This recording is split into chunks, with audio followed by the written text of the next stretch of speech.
How would you feel if your cruise completely changed itineraries, completely changed concept 24 hours before you were supposed to board?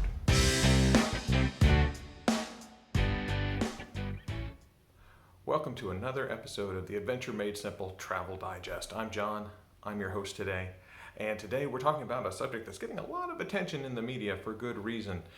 The Carnival Legend was supposed to leave yesterday, the 9th, on a 14-day Panama Canal cruise from Baltimore. And what happened, less than 24 hours before sailing, passengers on the ship received a notification that their cruise was being completely changed. They weren't going to the Panama Canal at all. They were going to be now doing a 10-day sailing with Caribbean ports and several sea days.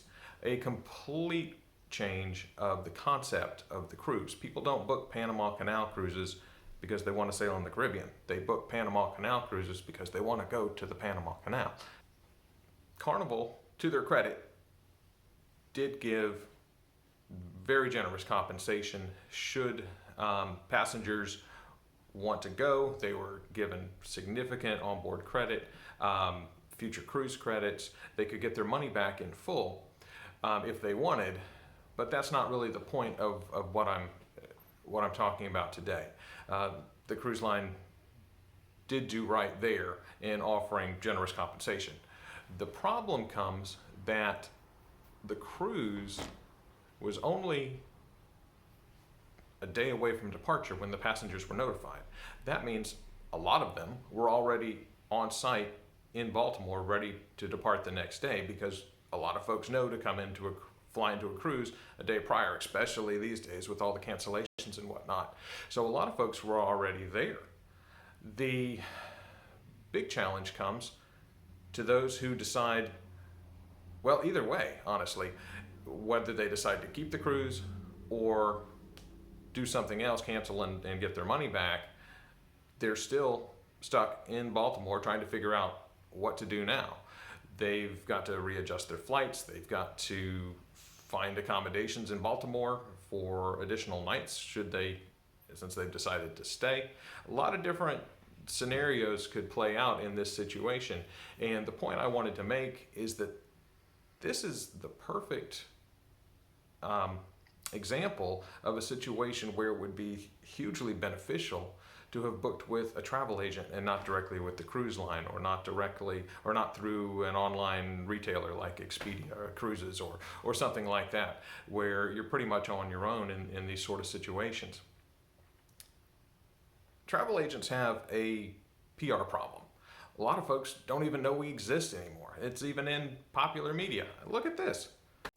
This is a chance for us to prove to ourselves we can do this. You guys are going to be great. The main thing is you want to get in good with the travel agents. Little secret, we basically run the whole hospitality game. Pete, travel agents don't really exist anymore. What? So, with that problem, a lot of folks don't understand the value of what we can do for travelers.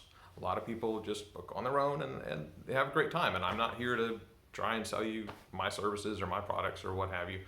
But I think in general, this is a good object lesson, a good teaching moment for those who chose to book through someone else, through another channel. Well, how could a travel agent help me in this situation, you ask? What I want to nail home,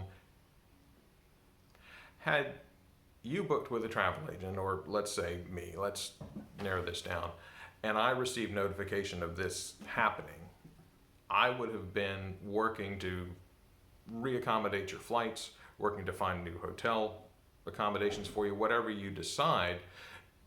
I would have already started that process upon receiving that communication from the cruise line on your behalf, and make the transition easier for you, do that legwork for you while you're either on the cruise itself or while you're trying to figure things out in Baltimore. I'm your guy in the chair. We've all seen the Spider-Man movies where Spider-Man's friend Ned is helping him as Spider-Man is fighting crime.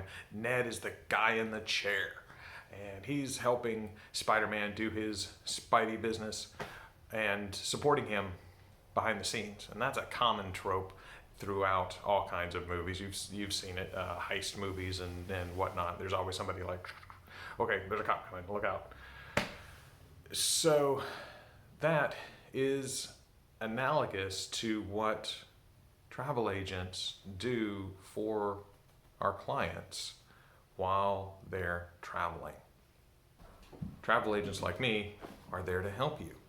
And you don't have to go it alone. You don't have to try and figure things out on your own. Relax a little bit. Let us work on the details behind the scenes. That's what we do. One of the earlier videos I made in the YouTube channel is why book with a travel agent? And you can see that video right here. I encourage you to look at it, educate yourself a little bit about what we do. We are still around. We are still helpful. A lot of folks still choose to use this channel, the channel of booking through a travel agent, I should say, for their vacations, and I hope you do too. And may all your travels be great. And let's get through this pandemic. Let's get through this crazy January and start sailing again. Hey, if you haven't yet, I invite you to subscribe to the channel. This is our daily news digest. We release videos every day, usually in the afternoon. And we'd love to have you around. I'd love to hear your thoughts in the comments below about this situation. What would you do? How would this have affected you? And do you think the cruise line was right in making this kind of change so soon prior to departure? They're being called out by a lot of our other cruise tubers. So it's something to think about. Maybe they could learn a lesson here. And I think we all are learning a lot of lessons during this pandemic. So stay safe, happy travels, and thanks for watching.